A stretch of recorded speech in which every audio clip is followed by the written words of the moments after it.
If you're considering selling your home, this is the simple pricing strategy that sells homes faster. First off, you want to start with recently sold homes. You don't want to look at the homes that were sold over a year ago. Typically nothing than 6 months ago is really the time period that you want to aim for. Homes that were sold over 6 months ago, they were probably sold like in a different housing market. Certainly the housing market is going to shift every once in a while, every 6 months or so. And so you really don't want to be looking at comps older than 6 months. And then how far away you go from your home or your target like subject property that you are comparing to really depends on how many comps you're seeing in your area. If in your neighborhood you're seeing plenty of comps within the last 6 months, then you certainly don't need to go any farther out. But maybe you live in a rural area and you're trying to compare your home or figuring out the pricing strategy for your home. And if there is less comps, less recently sold homes,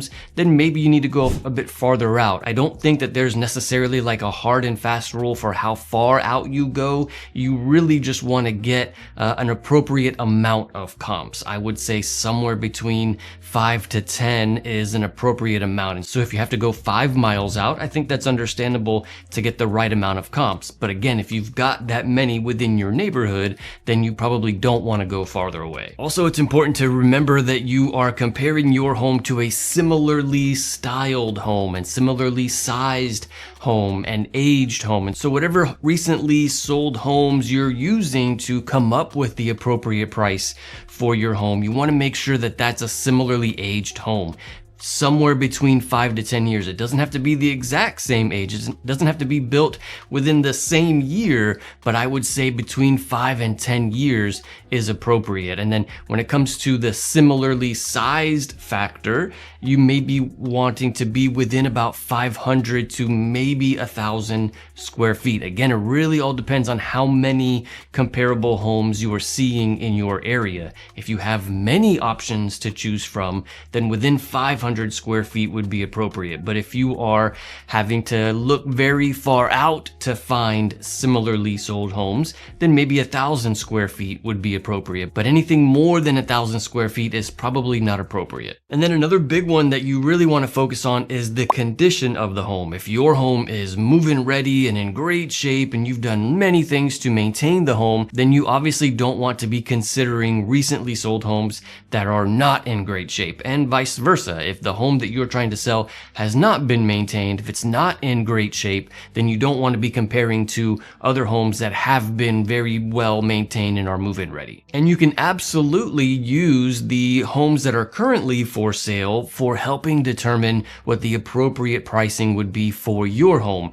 Now, you want to keep in mind that that home that's currently for sale has not been sold, and so we don't necessarily know how much it's going to sell for, but you should be thinking about that in a sense of like, you're going to be competing with that currently for sale home. And so if your home is in better condition than that home that's currently for sale, then it's safe to maybe ask a little bit more than that home. But if your home is not in as good of condition, or if it's a smaller home or larger home, you really just want to take all of these factors into consideration. You should think of that home that's currently for sale as the competition. What's up, y'all? My name is Victor with Home Sale Hacks, and we make videos every week about how to sell your own home. Another factor that you really want to take into consideration is what the interior pictures of the other homes look like. Again, we are looking for recently sold homes in your area to determine how much your home should sell for.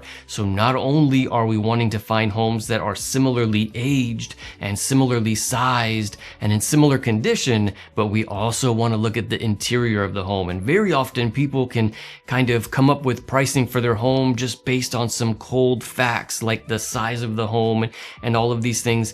But the interior and the appeal of the home, the superficial facade of the home, while that may not seem very important to some sellers, it is very important to almost all buyers. And so this is something that absolutely should be a big factor. If your home, the interior is more modernized, more move-in ready, fresh coat of paint, new flooring, all of that, and the other homes in your neighborhood are not, then you really need to take that into consideration, and your home can probably get a little bit more in sales price.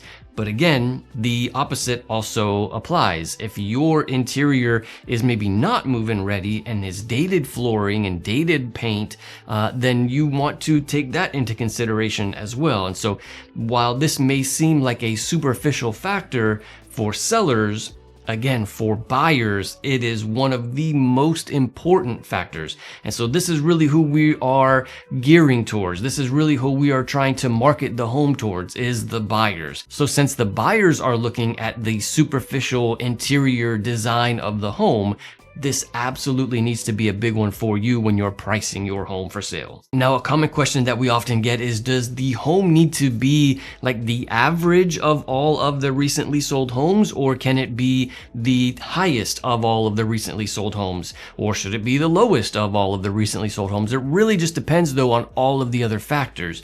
For example, if you are at the peak of the housing market in your area, which for many parts is going to be the spring and early summer, then maybe it's appropriate to list your home at the top range of all of the recently sold homes. If, however, you are selling your home in maybe one of the slowest seasons of the year, maybe that's like during the holiday season, Thanksgiving or Christmas, around that time when there are the fewest amount of buyers, then you may want to consider not listing at the top of that range of recently sold prices. Maybe you want to be the average. Maybe you want to be even the lowest, which actually brings us to a very important strategy when it comes to coming up with the list price of your home, is that it's far better to list your home a bit lower than the appropriate price than to list your home a bit higher than the lowest price. You don't want to make the mistake of listing your home even a small amount too high, but it tends to be okay if you're listing your home a bit lower than the typical appropriate price for your home. And the reason for this is that when you are selling your home, the amount of time that the home has been on the market is a big factor for many buyers. And so when a home is overpriced, you tend to get less people coming to see the home.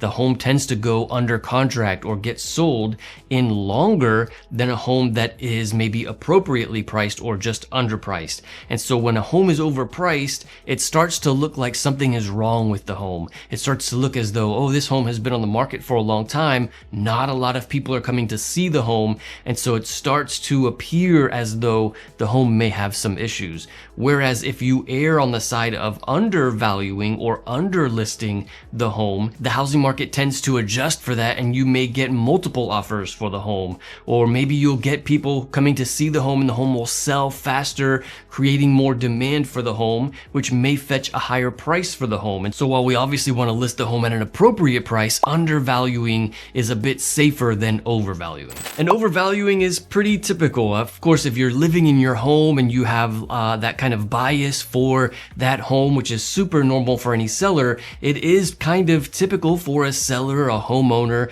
to unfortunately have that bias and maybe overvalue their home. And so I would strongly suggest maybe getting the opinion of somebody else, maybe someone who you would trust to have an unbiased opinion about the value of the home. A great idea would be to have them compare the appearance of your home and the condition of the home and the size and the age of your home compared to those other recently sold homes, and ask them, do you feel like my home is similar to these recently sold homes? Do you feel like it's less valuable, or do you feel like it's more valuable than these recently sold homes? And so asking an unbiased person could be very helpful for coming up with an appropriately priced home. Now, a big factor that can easily go overlooked when you're listing your home and you're looking at the recently sold prices in your area is how much those sellers who just sold their home paid for buyers' closing costs. While we typically expect the buyer to pay for their own closing costs, and many buyers do pay for their own closing costs, in this market we're really starting to see sellers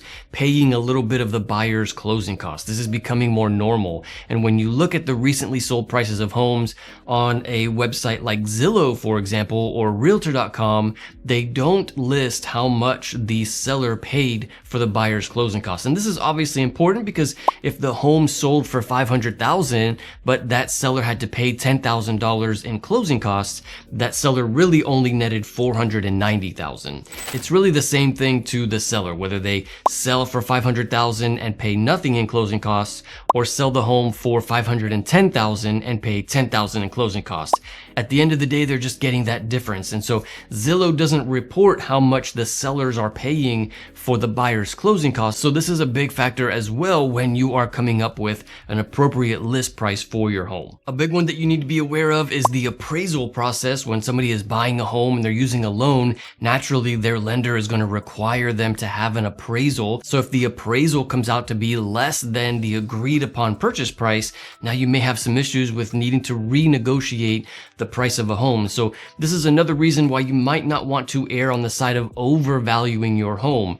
If the appraiser says the home is not worth the amount that you guys have agreed on when it comes to the purchase price of the home, typically the buyer is no longer obligated to pay that price. So you want to be careful of that. And then another thing to consider is certainly the condition of like the main home systems and components, the roof, the HVAC, the hot water heater, the siding of the home. All of these things will play certainly a big part in coming up with a similarly comparable home to the one you're listing. And so you want to make sure that these are all pretty close, or if not the same, when it comes to finding comps. And then pricing strategy also differs between different goals. If you're wanting to sell your home very quickly, then you may want to list your home more aggressively at a more aggressive list price. But if you have plenty of time and you're not necessarily in a hurry to sell, then you certainly have that luxury of maybe listing your home at a higher price because you have that time in order to find the right buyer. But without a doubt, one of the most important factors when you are listing your home, besides coming up with the price of the home,